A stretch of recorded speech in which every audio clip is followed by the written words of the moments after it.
welcome to Blame It on Hoboken. This is episode 9. Thank you all for your support, and Michelle for hosting us every week at La Momo Maes Bakery, your local hotspot for sweet treats. How's that?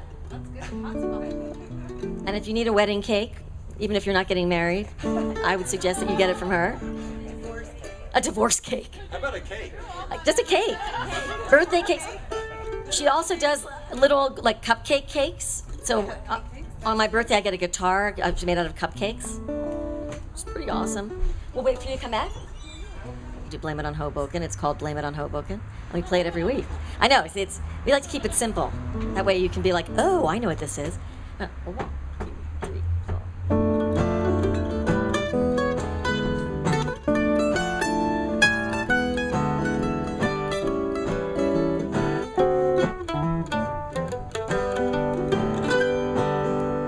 Blame it on the season, blame it on the weather, I'll blame it for no reason. On a feather you can blame it on Hoboken, but baby, stay with me. Can blame it on the game, blame it on the batter, I'll blame it on my name. It doesn't matter, you can blame it on Hoboken, but baby, stay with me. The magic kicks off Saturday night when your ferry pulls in from Brooklyn Heights. All the gangplank's down, the love bug bites, the skyline spells forever. As long as we're together, you can blame it on a fish, blame it on the ocean, I'll blame it on this kiss. If you get the notion, you can blame it on Hoboken, but baby, stay with me.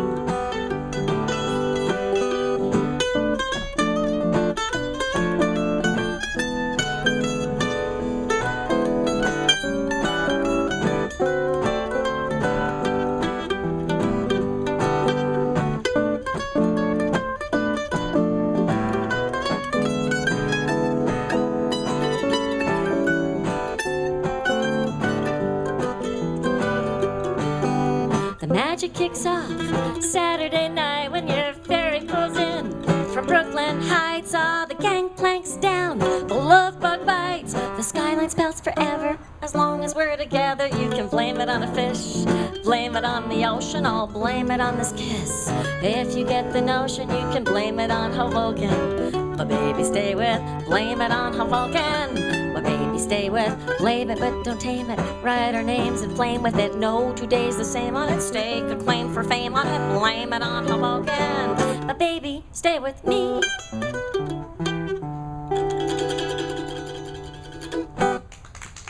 Thank you.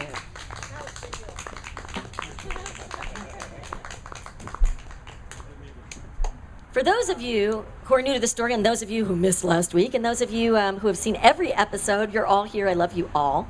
In last week's episode of Blame It on Hoboken, Carolyn Cates, a tour guide who specializes in overlooked landmarks, has hired Jimmy Foss, a tough-talking matchmaker from Hoboken, to find the most normal man in New York City.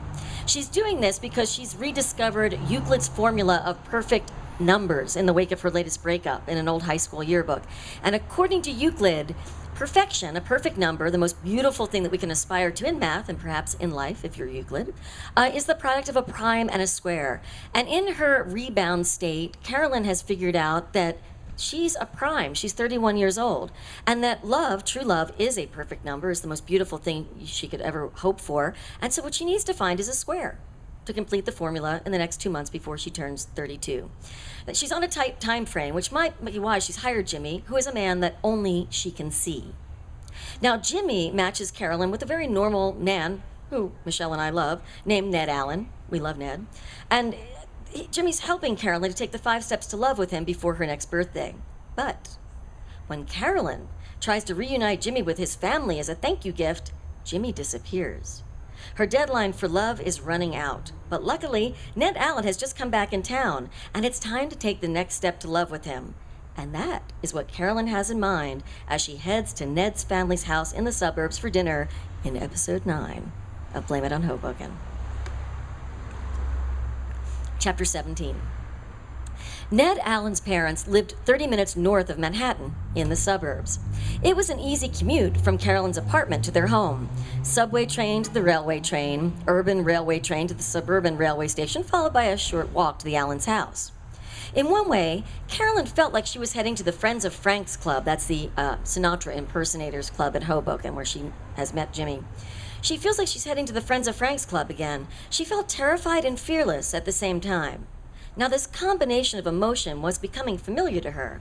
She used to think that being scared was the opposite of being brave, but now she thought of these two things as complementary colors in a painting that she was painting as she went along.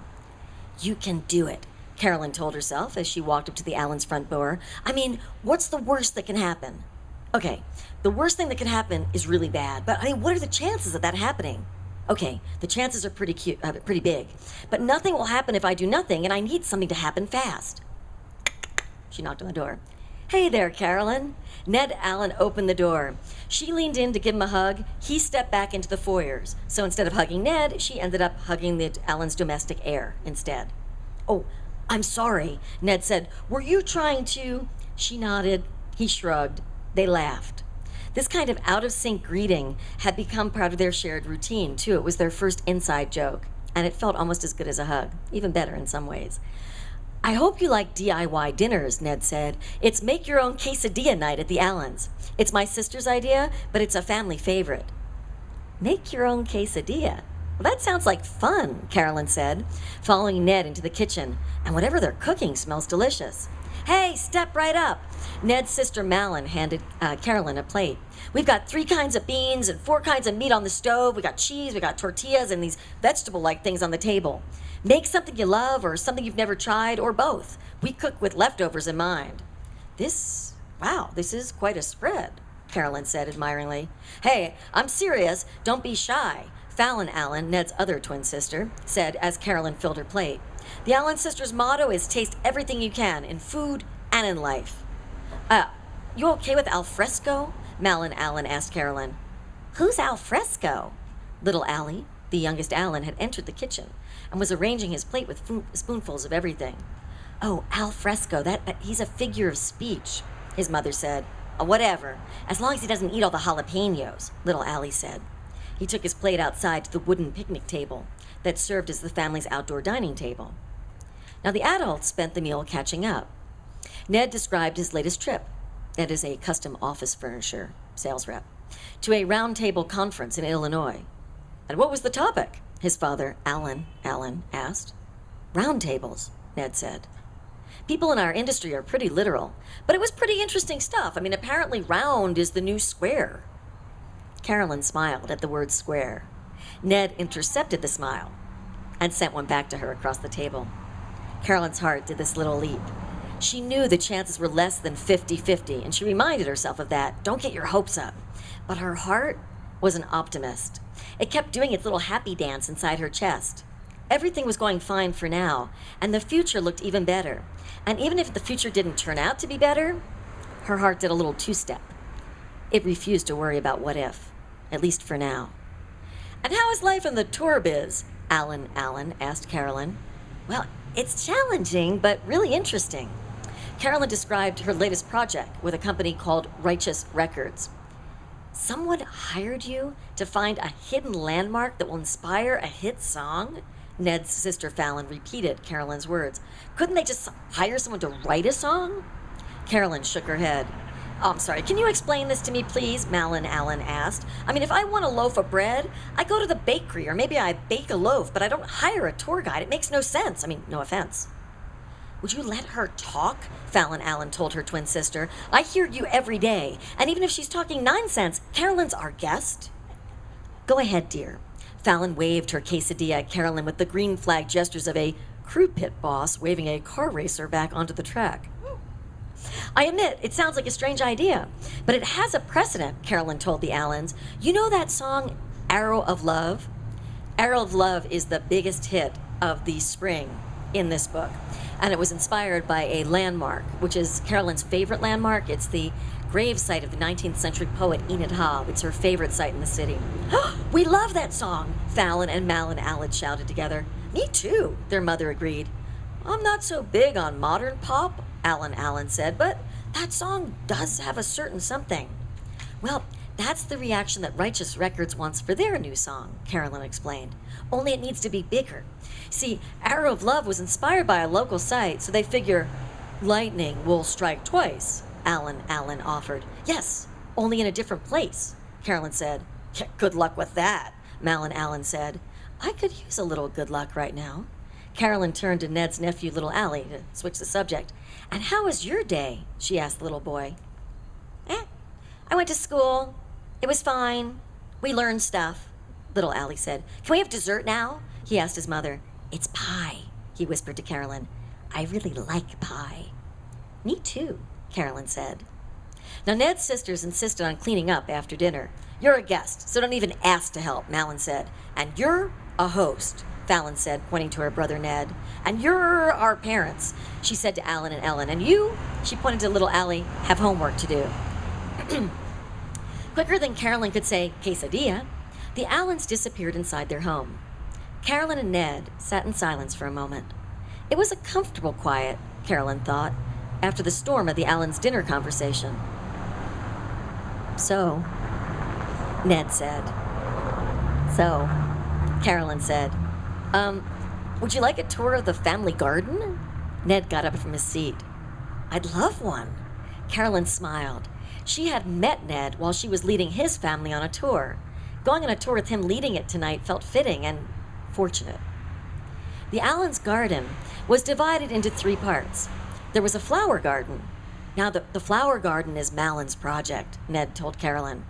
And a vegetable garden, which sat next to the flower garden. That's my mother's project, Ned told Carolyn. The 3rd area of the garden was a compost area filled with worms. Let me guess, Carolyn teased. Could this be your father's project? Allen's hobby was worms. She knew that from leading his birthday tours. It had been a wormy foodie tour. Hey, that's 100% right, Ned said. Now, Carolyn had been searching for a transitional phrase from the topic at hand to the big topic of the night, the thing she wanted to bring up. It was going to be a big stretch from here to there, but it would have to do. Speaking of right, Carolyn pointed to the triangular wooden frames that bordered the flower beds. Did you know that the angles opposite the 2 sides of an isosceles triangle are equal, but all of them are less than right? Wow, Ned said. I'm not sure I did. Oh, it's one of Euclid's theories, Carolyn continued. It's called the isosceles triangle theory. Euclid postulated it thousands of years ago, and it's 100% right. Seriously, you could bet on the rightness of the isosceles triangle theory, and you'd win the bet every time. Her tongue was moving faster than her brain, but she knew where she was headed. She kept going. Now, you might be wondering why I'm talking about Euclid in your family's garden, she began. I mean, it's a pretty strange thing to do, I admit. Well, I guess it's not that strange, really, Ned Allen said. I mean, I've always liked math, and I work with it every day, so I guess it's not that unusual of a topic. Really? Carolyn pointed to the sky. Under a star-filled heaven with the scent of new roses in the air? You think I'm being normal talking about Euclid here? Sure. I mean, why not? Ned said. Because I'm not being normal, Carolyn confessed. You're being polite, and I appreciate that. I do, but let's be honest here, okay? I mean, we're going to need to be honest. All this talk about right angles sounds nutty, or at least out of the blue, and I know that. It's just that you and I, well, we need to talk about... Carolyn paused. Her brain had caught up with her tongue, and it was having second thoughts. Ned's face turned pale. About us? Ned looked nervous. Yes, we need to talk about us, but not in a bad way, Carolyn told him. But first, we need to talk about Euclid. Now, Euclid was a genius, but he was a practical genius, you know? I mean, things we take for granted today were things he figured out, like the shortest distance between 2 points is a line. He was a tour guide of practical math. That's great, Ned said. But what does that have to do with you and me? Carolyn took another breath.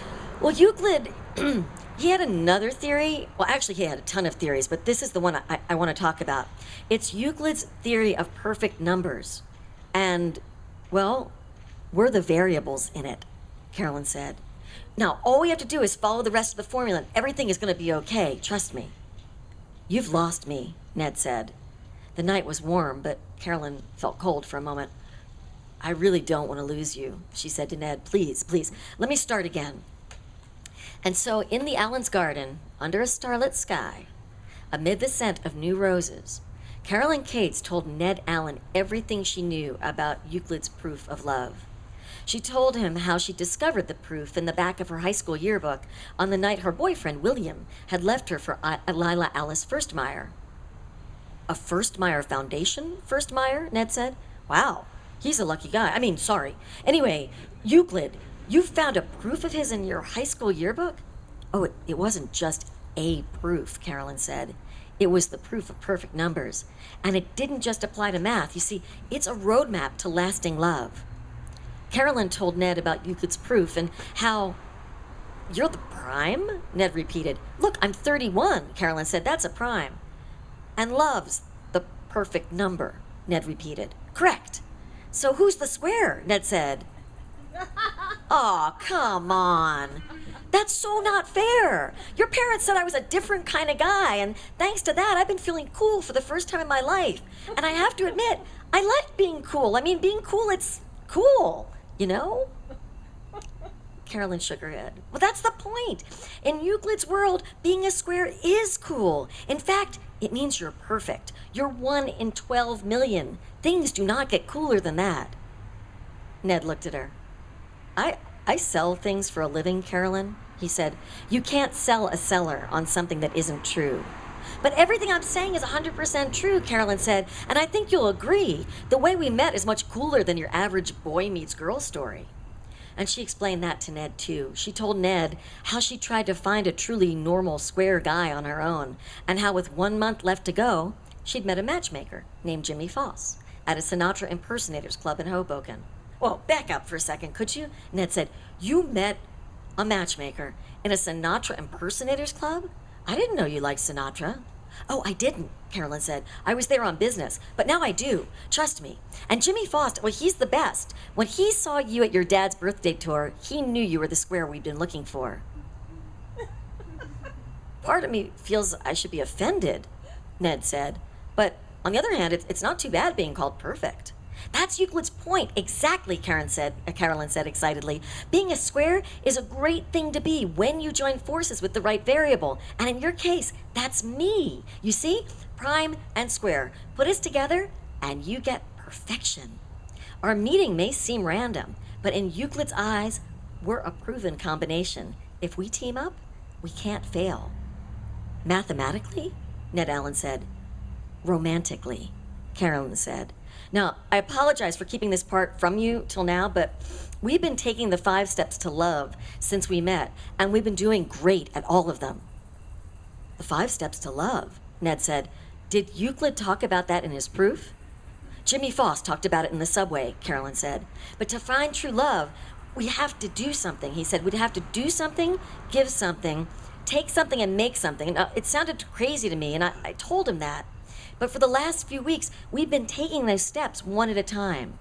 When we went on our first date, when we did that picnic, we did something. Remember how you said you'd gotten some of my confidence on our second date? Yeah, Ned nodded. Well, that was step 2. Step 3 was to take a leap, which you did when I took that photo of you at the Botanic Gardens. You were jumping up like you were going to catch a plane. You took the leap. Step 4 was make something. We took that step when my parents made you feel like a rebel by being normal. Okay, Ned said, but you said there were 5 steps. What's step 5? The first 4 were pretty fun. How bad could the 5th step be? Carolyn sighed.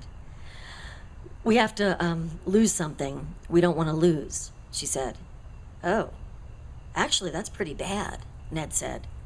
I know, Carolyn agreed. She told Ned everything about how she tried to reunite Jimmy with his family and how he disappeared. She told him about her visit to the Friends of Frank's Club and the broken record shard and the songs she'd sung on the Frank stage.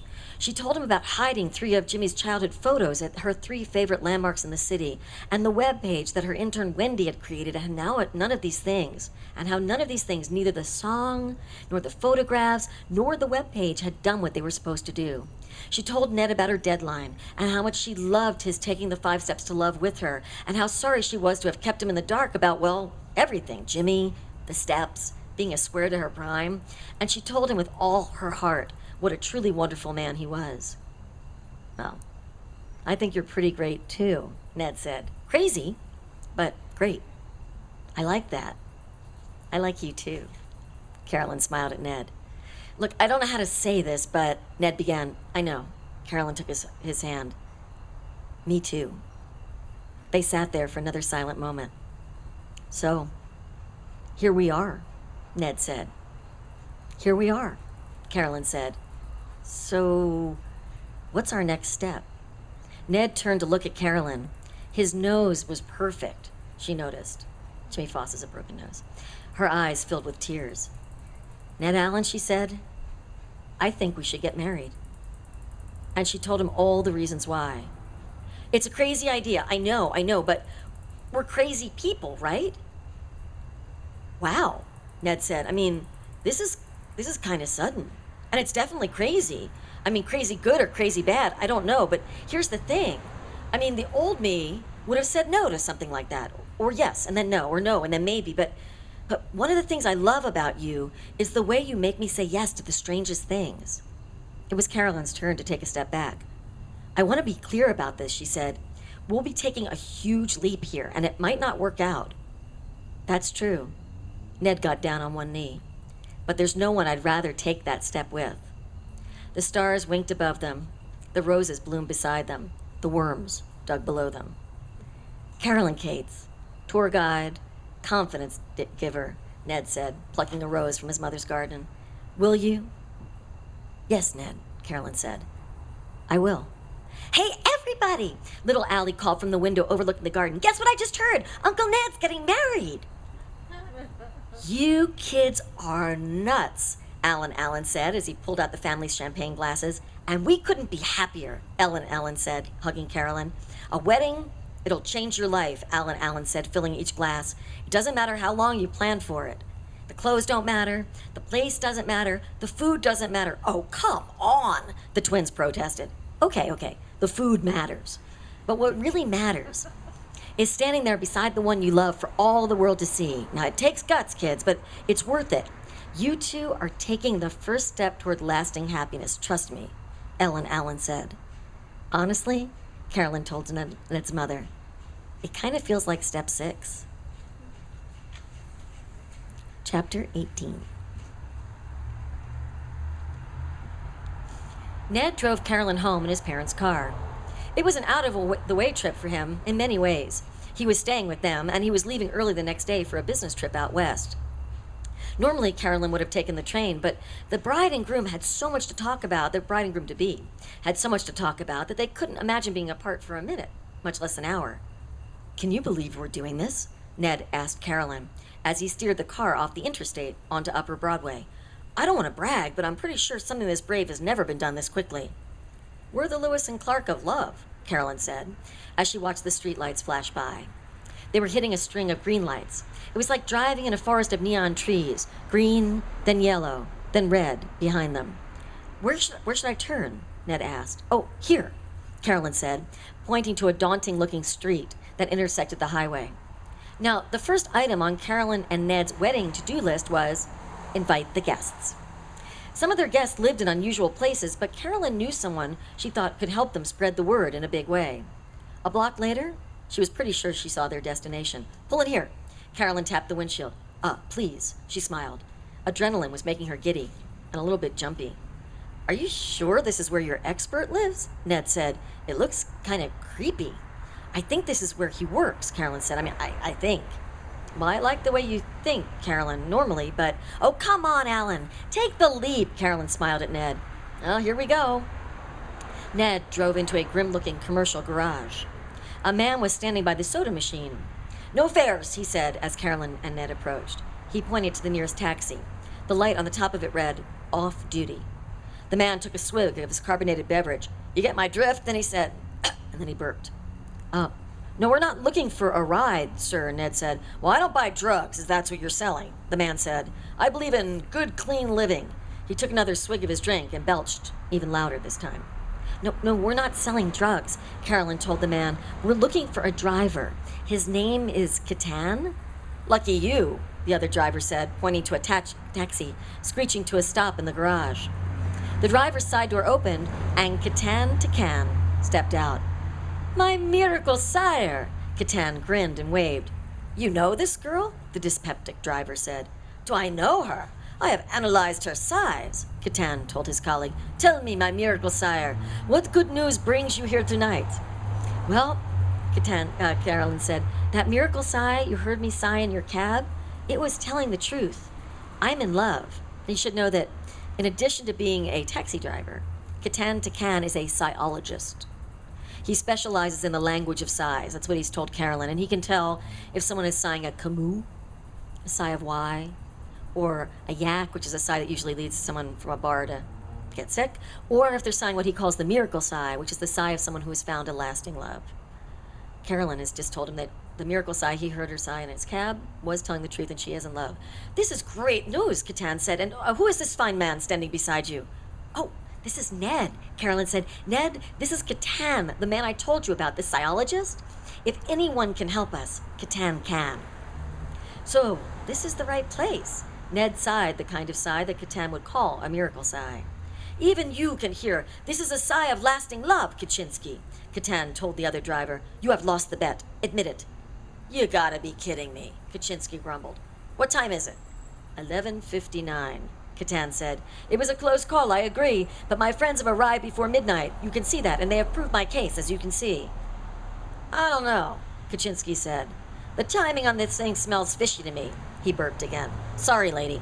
It's the locks, he told Carolyn. I had a bagel and a schmear for dinner on the Lower East Side. Oh, did you go to that new place I told you about? Catan asked Kaczynski. Why would I listen to anything you say? Kaczynski belched. Because my taste buds are excellent. And so are my ears. I have won, and you have lost. Pay up, please. Not so fast. Kaczynski turned to Carolyn and Ned. Did you know that Catan and me, we had a bet? Did he invite you here tonight to sigh in my face at 1 minute to midnight so I'd lose? Oh, no, we had no idea, sir. Really, Ned said. I haven't seen Catan since I rode in his cab, Carolyn said. I didn't even know how to find him, but he had told me his garage was off the highway, so I took a guess and we turned in here. Some lucky guess, Kaczynski grumbled. For you at least. He lifted up his shirt, revealing a large, flesh-colored money belt strapped to his even larger, hairy belly. Don't ever say I never gave you nothing. Kaczynski extracted a $50 bill from the money belt, handed it to Catan, and headed across the garage toward the dispatch office. I lost 50 clams on a friggin' miracle sigh, Carolyn heard the dyspeptic driver mutter as he belched his way across the floor. What next? Flying horses? And this is where we have our song of the night. It's Catan's theme. It's called Get in Line. It's kind of a dyspeptic song.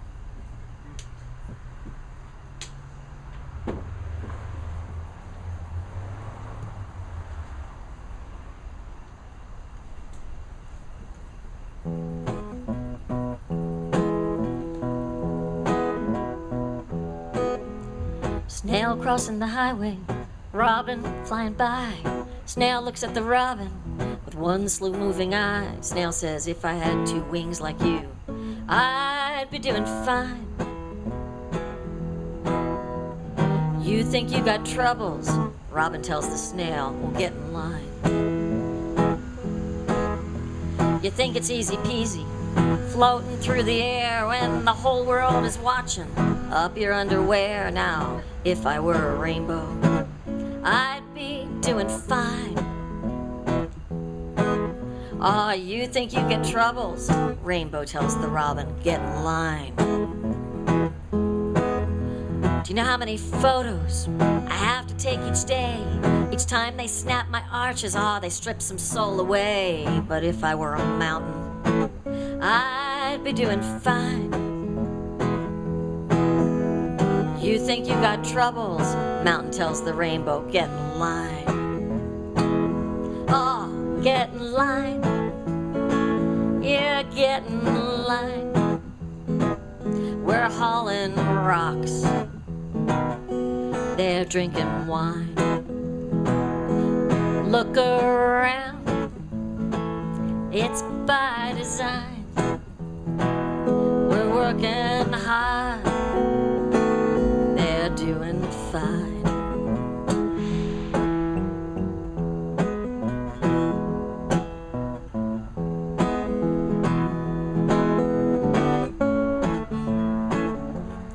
That's Kim Burby.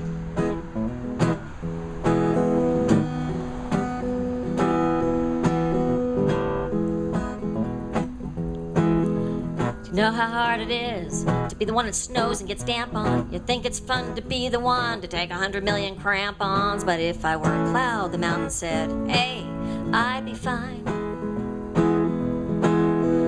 You think you've got troubles? Cloud takes the mountain, get in line.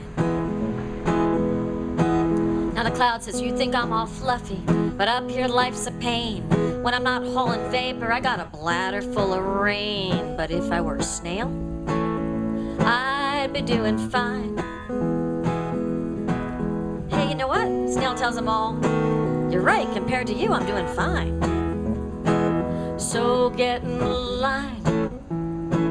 Yeah, get in line. You're hauling rocks. I'm drinking wine. I'll look around. It's by design. You're working hard. I'm doing fine. Here comes a truck. I'm doing. Yeah, that Kaczynski man. He's got a brutal sense of reality. You don't want to be in his cab either. He burps all the time. Your colleague seems like a very passionate man, Carolyn said to Catan, searching for a diplomatic term. Oh, he is mostly bark and some bite, I agree, Catan said, but you have shown him the truth of what I have been telling him about the miracle sign and size in general. They are quite real, and they speak very clearly. I cannot thank you sufficiently for your help in this matter. I have won the bet, thanks to you, but I have also won a doubter's respect. This gives me back my dignity, and this is priceless. But you didn't come here to help me. You came because you needed my help. Am I correct? Carolyn nodded. So, you have found your lasting love? Catan asked. Carolyn nodded again. And, what is the flaw? So Catan can hear a miracle sigh, and he knows that someone has found lasting love, but he believes that until that person falls in love with their true love's flaw, and everyone has one, until you fall in love with the flaw of the person you love, you're not truly in love, and it cannot last. And what is the flaw? Catan asked Carolyn. Oh, well, it's kind of a two-parter, Carolyn said. She explained the first part, and then she glanced at Ned. It's okay, Ned said. And so she explained part two. Oh, this is a doozy. Catan waved them over to a waiting taxi. Let us talk about this while we drive. Some people think best in the shower. I think best on wheels. And in any case, my shift started 5 minutes ago at midnight. Catan waved Carolyn and Ned into the back seat, switched on his occupied light, and pulled the cab onto an uptown avenue. But he didn't turn on the meter. The driver must have noticed Carolyn's concerned look in his rearview mirror. She needed Catan's help, but she didn't want him to lose a fare. I am a rich man in so many ways tonight, thanks to you, my miracle. Do not worry about the fare, the driver called back to her. The ride is on me. Now, tell me more about this flaw, the second flaw, Catan said as they drove. Carolyn pulled a photograph of a brown-haired woman from her pocket and handed it to Catan. Ah, I see. Catan pulled down his sun visor on the passenger side where he kept his collection of photographs of couples, and he tucked the photograph into the collection. I will keep my eye out. Carolyn heard Ned sigh, another miracle sigh beside her. It will not be an easy task, but if anyone can realize it, it is I, and I shall do everything I can to... Bring, bring. Catan's cell phone rang. Oh, excuse me, please. He began to speak quickly in a language that Carolyn did not understand. It sounded like music, though, she thought. The melody was beautiful, even if she didn't understand the words. Catan repeated a single word several times in an emphatic tone, and then he switched to English. I know, yes, no, exactly, I agree. Of course you can, exactly, yes, I love you too. Here she is. Catan handed Carolyn the phone. Miracle, I have shared tonight's news with my wife. I have told her how you and your friend arrived just in time to save my bet with Kaczynski, as well as my dignity. I have told her about your upcoming wedding and the huge and beautiful flaw that we are embracing. My wife's name is Ivrit, and now, my Miracle, she would like to speak with you. Greetings and gratitude, Miracle, sire, Carolyn. Catan's wife pronounced Carolyn's name with a strong O and an I that sounded like an E, Caroline. Her accent made this switch sound so appealing, Caroline considered making it permanent. Thanks to you, my husband is a happy man, and we are forever in your debt. We shall work with all our hearts from this moment to repay your kindness. Oh, but there's no need to repay anything, Carolyn began. Silence, please, Every Catan said. A psychologist and his family must give and receive to be worthy of the name. It is our family's job, my Miracle, to support your wedding in every way. It is more than a job, it is our sincere pleasure, Catan echoed from the driver's seat. And let's face it, my Miracles, you two are going to need some help if you plan to be married so quickly. Mr. Catan has a point, Carolyn Ned said. We've barely started our to-do list. Yeah, our guest list is only our first to-do list item, Carolyn agreed. We have a list of things to do next, but I'm sure we haven't thought of them all. I mean, neither one of us has been married before. This is my point exactly, Every Catan said, but I have been married before, and still, to the wonderful man sitting before you. And so I ask you now, for instance, have you planned your bridal shower? A what? Ned said. Oh, wow, Carolyn said. Do I need one of those? You may not need a bridal shower, my Miracle, but you deserve one, Every Catan said, and I shall organize it for you as part of our delightful debt. We shall hold your shower tomorrow, or perhaps 2 days after that, or... Catan's wife was a rearranger, Carolyn remembered. Rearranging was her flaw. Carolyn studied Catan's face in his rearview mirror. The man was smiling. He loved Ivrit, and he loved her flaw. That was obvious. Carolyn smiled at Ned. She was thinking about the way he would take a step back and then forward when they tried to say hello. Ned looked at her and tilted his head, and then he smiled too. I shall confirm the fundamental details now, Every Catan was saying, or later, or now and later, perhaps. For now, I bid you both farewell. Here we are, my Miracles. Catan had circled back to his garage. A lasting love is a beautiful thing, he told them as he saw them back to their car. Ivrit will organize the shower. I shall organize the flaw. Take a little break for another pastry if you'd like to purchase that, or questions if you'd like to ask them. It's our halftime, like a football game. We'll be back momentarily.